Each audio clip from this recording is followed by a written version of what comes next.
Hi, it's me again with Corel Draw Tips and Tricks. And first of all, I want to make a statement.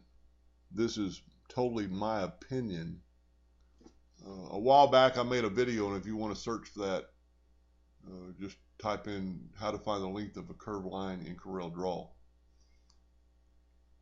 When you're engraving a round item on a perfect cylindrical bottle, glass, it doesn't have any contour to it, it doesn't have any taper to it. This is a 2.5 inch circle by 2.5 inch. It's a 2.5 inch perfect circle. To me, it looks like kind of like an egg shape. It looks taller there than it is here. Well, if you measure it with like a sewing tape, or I use paper tapes from IKEA, it's exactly 2.5 inches. It's just an optical illusion.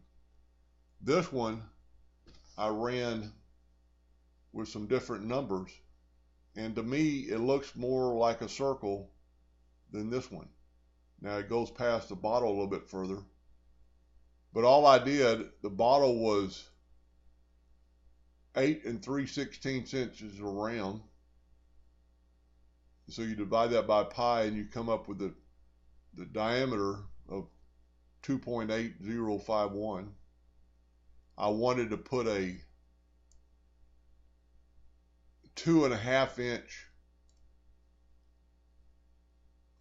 item on it, circle. So I measured the distance. So this is 2.5 inches, where this is 3.052 inches. This line is over a half of an inch longer going around the curvature. So I ran the bottle like this, sideways, so that the bottle's going up and down. It looks like an egg shape big time, but when you think in the factor of it's kind of like thinking about the curvature of the earth. It's a longer distance around there. I think this looks more like a circle than this one. Now, they're both to the extreme, and the smaller they get, probably the more they would look like a circle.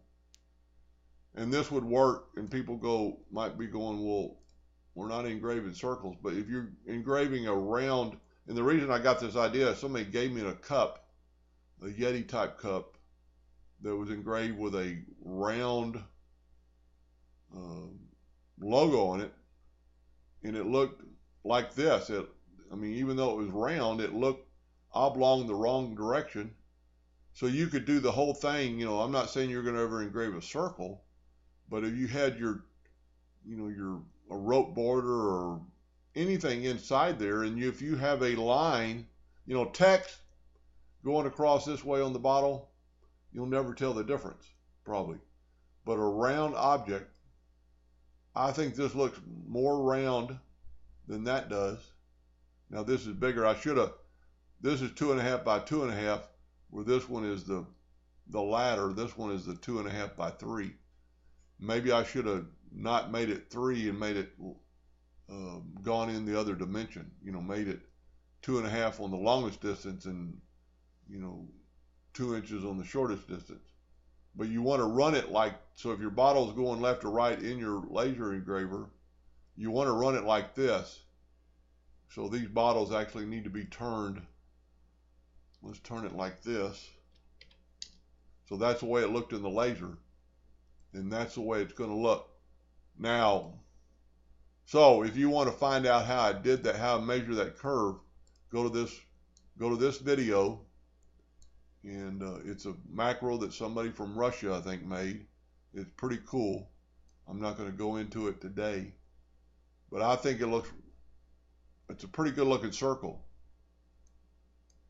And the reason I measured around the bottom instead of just the bottom of the bottle, because these particular bottles don't have a flat edge, and it's kind of hard. And I think as long as you're in the ballpark, I got it to the 2.805.